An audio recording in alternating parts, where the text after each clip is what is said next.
Mistakes in Peppa Pig. You should see. Runaway, Mr. Dinosaur. In one quick moment of Peppa Pig chaos, the episode New Shoes serves up a sneaky little continuity slip. Mummy Pig is showing off Peppa's shiny new red shoes like they're the hottest thing on the playground runway. Meanwhile, George is tucked into bed with his beloved Mr. Dinosaur until poof, Mr. Dinosaur straight up disappears in the next shot. No explanation, no dramatic farewell, just gone.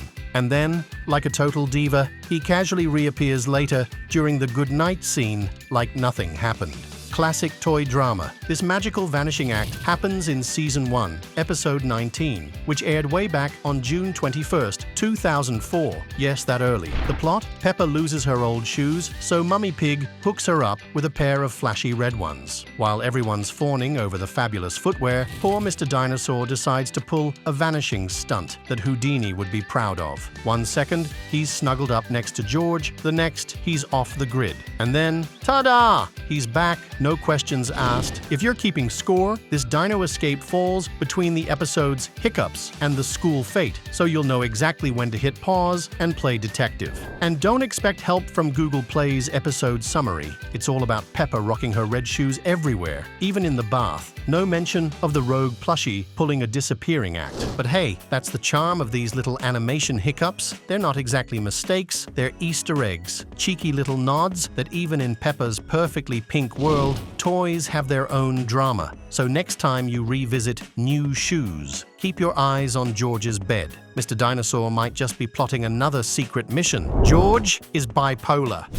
This gem from Season 1 hides a low-key hilarious slip-up that only true Peppa Pig connoisseurs will catch. So picture this. George Pig trots out the door, beaming and ready to help Peppa find his beloved Mr. Dinosaur. Cut to the next scene under a tree, and bam! He's suddenly wearing the expression of someone who just realized their favorite toy is tax deductible. What happened in between? Did the wind insult him? Did a leaf fall the wrong way? Nope, just a blink and you'll miss it mood whiplash, courtesy of some overworked animators. And this little oopsie isn't flying solo. Hardcore fans, yes they exist, have tracked a trend of vanishing toys and emotional roller coasters popping up across episodes. Mr. Dinosaur in particular seems to have a flair for the dramatic. 1 minute he's cuddled up, the next he's gone, or pulling emotional 180s like he's auditioning for toddler soap operas. Honestly, it's accidental character depth for George. The poor piglet just wants his dino, and instead he's out here being an unwilling star in a glitchy mini melodrama. But hey, that's part of the fun. These tiny continuity wobbles are like Easter eggs for the sharp-eyed viewer, reminding us that even in the pink, pastel world of Peppa Pig,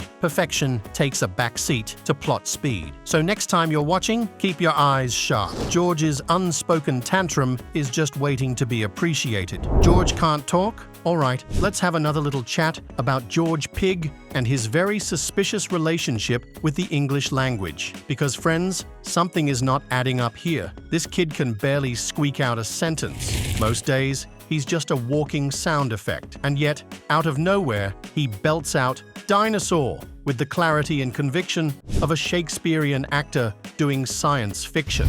I mean, come on. If you've ever hung out with an actual toddler, you know the starter pack includes hits like Mama, No, and Mine. Dinosaur is not usually in the day one vocabulary, especially not with such perfect enunciation. 3 syllables, sneaky diphthong, 0 struggle. Meanwhile, George can't even say juice without sounding like a broken kazoo. So what's the deal? Is this kid low-key, a linguistic mastermind, trolling everyone for fun? Like maybe he could speak fluently, but he prefers to keep it cryptic and mysterious, keeps the family on their toes. Or maybe he's been binging David Attenborough narrations while the rest of the house sleeps. You laugh, but this is the Peppa Pig universe. Weirder stuff has happened. It's entirely possible George has ancestral dino DNA thanks to some questionable branch on Daddy Pig's family tree. All I'm saying is, I'm not buying the whole limited vocabulary act. This toddler is playing a long game,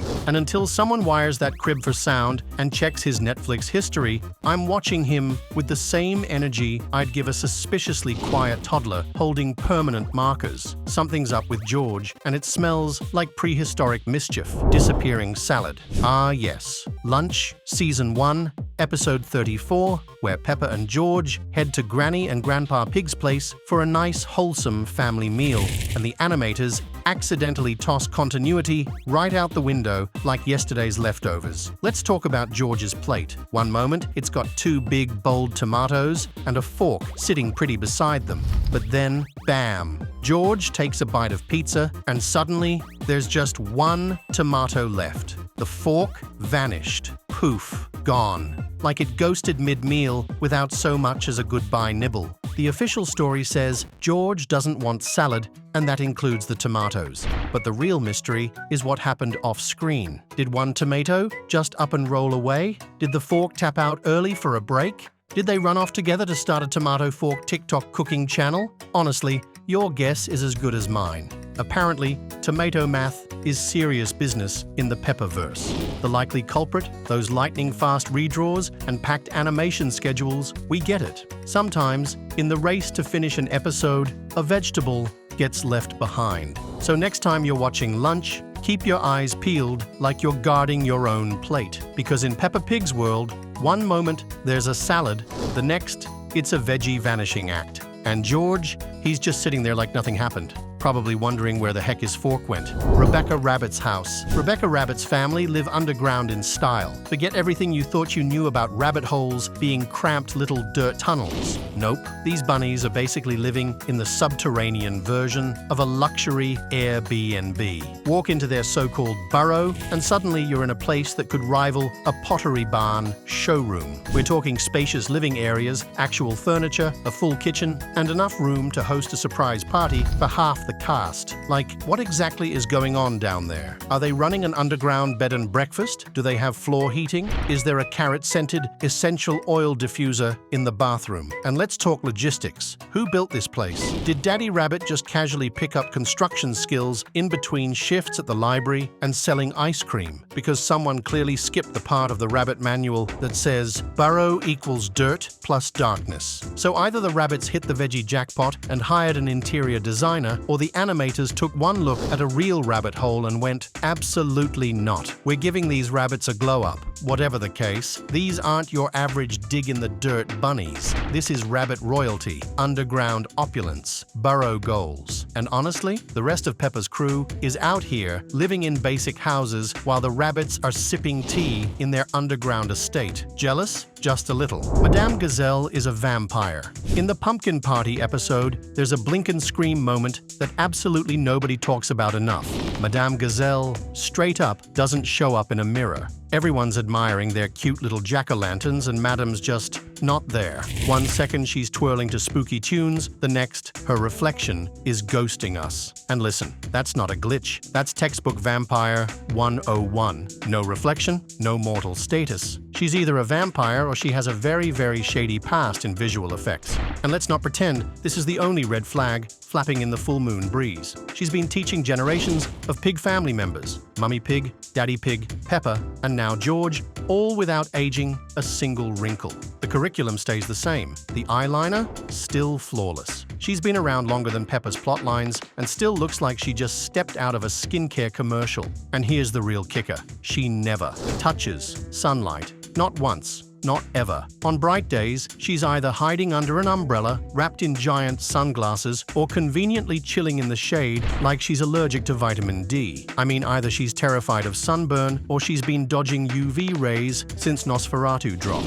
Even her name, Gazelle, sounds suspiciously elegant and vampire-coded. Swift, silent, possibly bloodthirsty, she glides more than walks, she's never in a hurry, and she always seems to know exactly where every child is. That's not teacher intuition, that's predator precision, people. Let's take it even darker. What if the playgroup is just a well-disguised vampire buffet? Think about it. Dim lighting, soft lullabies, nap time, and snack breaks, all the perfect setup for Madame Gazelle to casually feed, while everyone else is too busy singing Ba Ba Black Sheep to notice they're one juice box away from a transfusion. Why hasn't she gone after Peppa yet? Easy. Peppa is loud, like glass shattering loud. And if there's one thing an immortal creature of the night probably can't stand, it's a piglet with the vocal range of a fire truck. Or maybe the showrunners realized that biting preschoolers might be a hard sell for Saturday morning TV. Whatever the case, next time Madame Gazelle glides through those halls looking suspiciously calm and suspiciously eternal, just smile politely and make sure you're standing in the sunlight. Missing doors. In George Catches a Cold, Season 2, Episode 20, we get a textbook,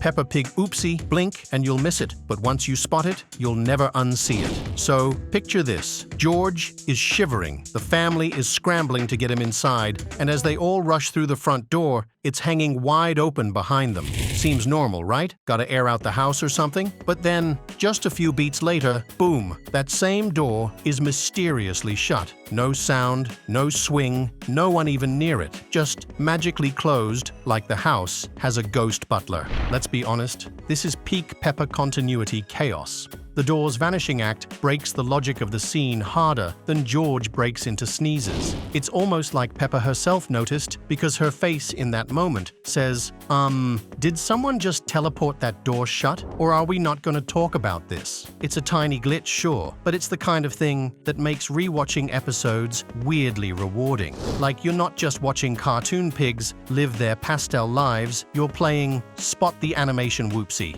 Because in Peppaland, doors apparently have their own agenda. Maybe they moonlight as part-time magicians. Maybe they're just tired of being background props and decided to finally make a move. Literally. Daddy Pig, the everything. Can someone please sit Daddy Pig down and gently ask, "Sir, what is your job exactly?" Because the man's career path is starting to look like a choose-your-own-adventure book with all the pages shuffled. One minute, he's holding blueprints like he's the architect of the entire Peppaverse, and the next, he's breaking down contour lines on a map like a National Geographic narrator. Then, out of nowhere, he's managing a construction site like he moonlights as Bob the Builder's boss. Pick a lane, Daddy. And yet, this is the same guy who gets hopelessly lost every time he steps 5 feet from his driveway. The man couldn't find north if it smacked him with a compass, but somehow he's trusted to explain topography to toddlers. We've entered full-on cartoon gaslighting territory. Where's his resume? Who hired him? Did anyone hire him? Or is Daddy Pig just freelancing through life saying yes to whatever job the script throws at him that week? Because at this point, it feels like the writers spin a job wheel before every episode